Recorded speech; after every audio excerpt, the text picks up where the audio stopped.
O assunto do vídeo de hoje será o 9º episódio de Overlord Season 4 e também o 9º episódio da segunda temporada de Made in Abyss. Vem comigo pra ver o que aconteceu nesses episódios e o que eu achei deles. Bora lá? E aí galera, meu nome é Gabriel Friso e você está no canal Sommelier de Animes. Antes de começar o vídeo, não se esqueça de deixar o like, de se inscrever no canal. Desde o último vídeo nós temos 5 inscritos novos no canal. Como sempre, muito obrigado por todo o apoio de vocês. Caso você não seja inscrito, é muito fácil, é só você clicar no botão vermelho de se inscrever no canal e você vai estar me apoiando demais na criação de conteúdo para esse canal. Não custa nada e é muito rápido. E caso você já tenha se inscrito, também não se esqueça de ativar o sininho para não perder nenhuma notificação de vídeo novo. Eu faço vídeo novo todas as terças e sábados às 15 horas, então se você curtiu o conteúdo do canal, você não vai estar querendo perder nenhum vídeo novo que vai rolar aqui. Ativando o sininho, você vai ser notificado toda vez que sair vídeo novo, para que você não se esqueça de ver. E agora, sem mais delongas, vamos pro vídeo!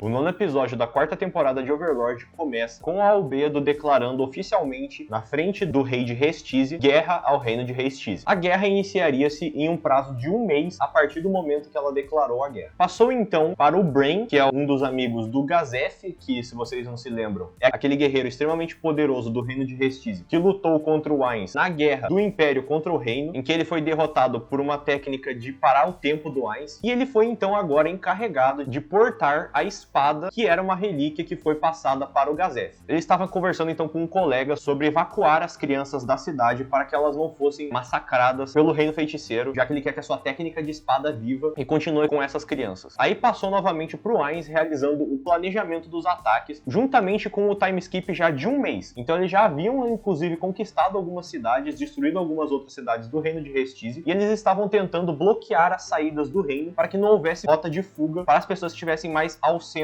Mostra então que o Ainz teve uma conversa com uma das irmãs mais velhas da Albedo, que é a Nigredo, juntamente com a Pestônia, em que elas suplicaram ao Ainz que ele poupasse as crianças e também algumas pessoas para que essas pessoas contribuíssem com a estratégia de morde e assopra do Ainz. Uma vez que essas pessoas, fugindo da guerra, contariam os horrores de ter que enfrentar o reino feiticeiro para os reinos vizinhos, e assim a estratégia seria cada vez mais potencializada. Ele concordou em poupar algumas pessoas, e por isso que, ao ser questionado sobre por que algumas pessoas haviam sobrevivido aos ataques do Ainz, ele evitou a pergunta, pois eles não são muito a favor dos humanos. Na tarde do dia dessa reunião, então, o Ainz seria responsável por realizar um ataque a uma das cidades litorâneas do reino, que se chama Enaiu. Mostrou então uma perspectiva da cidade. O conde responsável por cuidar da cidade contratou alguns aventureiros de nível Mithril, que é um dos melhores níveis da guilda de aventureiros, para ajudar a defender da horda de mortos-vivos que o Ainz utilizaria para atacá-los. A tropa do Ainz possuía vários mortos-vivos fracos, que seriam aldeões revividos com o poder necromante do Ainz, mas haviam 2 Death Knights. O Ainz, com essa estratégia, estava basicamente querendo testar a força do pessoal dessa cidade e, além disso, também usar esse ataque como uma espécie de isca para que ele conseguisse identificar algumas pessoas que fossem capazes de derrotar, por exemplo, esses Death Knights, que seriam então pessoas de interesse do Ainz, provavelmente players que vieram também do mundo dele, que ele está interessado em conhecer. Teve uma enrolação bem desnecessária ali dos diálogos entre os aventureiros e o conde, mas quando houve de fato a invasão, deu para ver que os Death Knights eram muito mais do que o suficiente para derrotarem os aventureiros Mithril. Quando eles estavam decidindo fugir, um mecha, que era na verdade um aventureiro de nível Adamantium, acabou destruindo facilmente os 2 Death Knights. Ele simplesmente chegou a destruir os Death Knights e foi embora na maior facilidade. E o Ainz então disse que isso estava completamente nos planos dele e surpreendeu a todos com a sua sapiência novamente. E aí acabou o episódio de Overlord. Bora então pro que eu achei do episódio. Bom, finalmente apareceu alguém capaz pelo menos de lidar contra os Death Knights. Esse alguém é um aventureiro de nível Adamantium, que é o nível máximo, creio eu, da guilda. Então, uma das pessoas mais poderosas dos humanos é capaz de lidar com um mero Death Knight, que seria uma das tropas mais fracas ali das invocações do Ainz. Mas o bom é que quer dizer que talvez seja um player novo aí que o Ainz tenha encontrado, o primeiro player, e que ele vai então agora tentar investir em ir atrás desse tipo de pessoa. E esse era um dos objetivos da invasão a Restise, lançar várias iscas para ver se algum player se arriscaria a utilizar seus poderes para lidar com a invasão do Ainz, de maneira que ele conseguisse de fato identificar pessoas novas e interessantes para ele ir atrás. Apesar disso, foi um episódio extremamente rushado. Eu acho extremamente duvidável o porquê da Steph querer, por exemplo, enrolar bastante antes da invasão à cidade de Enaiu, porque, por exemplo, houve um diálogo extremamente desnecessário sobre uma personagem lá, uma curandeira do grupo de aventureiros. Foi extremamente ridículo, sabe? Enquanto que, de um frame pro outro, passou 1 mês da proposta de guerra que a Albedo enviou ao reino, o que poderia ser usado para trabalhar um pouco melhor o que aconteceu. De um frame pro outro, eles já haviam invadido várias cidades, sendo dizendo que seria mais interessante se eles mostrassem pelo menos um panorama sobre o que estava acontecendo nessa guerra, ao invés de ficar focando em diálogo completamente desnecessário para a história, sobre pessoas aleatórias que realmente não vão ter nenhuma influência, creio eu, nos próximos episódios, pois eles são aventureiros bem fracos, eles não foram nem suficientes para os Death Knights. Eu fiquei sabendo pelos comentários desse episódio, inclusive, que houve bastante conteúdo cortado até agora, e creio eu que seria muito interessante para eles utilizarem esses momentos mais calmos para explorar outros aspectos mais interessantes do que ficar fazendo essas piadinhas bobas de maneira extremamente gratuita e barata. Ainda assim, foi mais um passo do Ainz em direção ao seu propósito de unir todas as raças. Dessa vez ele tá tentando procurar realmente algum player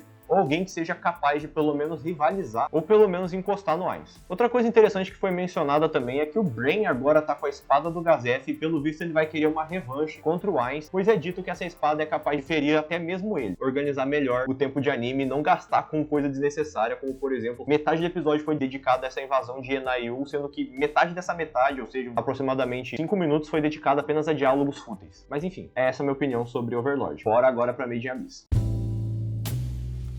O episódio de Made in Abyss começa com a Faputa acompanhando o Reg de volta até a entrada da Vila Iruburu. Ela então conta o passado dela, o motivo dela nascer e o propósito dela pro Reg, para que ele entenda o porquê que ela quer destruir a vila. Além disso, ela explicou pro Reg que, como ele é uma pessoa gentil, ele não precisa se envolver diretamente no massacre que ela quer fazer com a vila. Ele só precisa arrumar uma maneira dela entrar ali. Depois que ele conseguir arrumar uma maneira dela entrar, ele não precisa mais fazer nada por parte dessa promessa. Ele já vai ter cumprido basicamente, só não atrapalhar ela durante a execução do plano dela. Quando o Reg chegou na vila, então, a Rico perguntou pra ele o que era aquele pedaço que ele tava carregando, e ele falou que era um pedaço da Faputa que ele deveria, então, entregar pro Belaf pra salvar a Nanate finalmente. Eles concordaram em entrar logo, porque esse pedaço da Faputa tava atraindo muitas feras. A Rico conseguiu ver, apenas por um vislumbre ali bem distante, a Faputa pela primeira vez. Após um tempo do Reg ter trazido esse pedaço da Faputa para dentro da vila, a vila começou a agir de maneira estranha, porque os agentes responsáveis pelo balanceamento, ou seja, a alma dos filhos da Irumiui, estavam extremamente descontrolados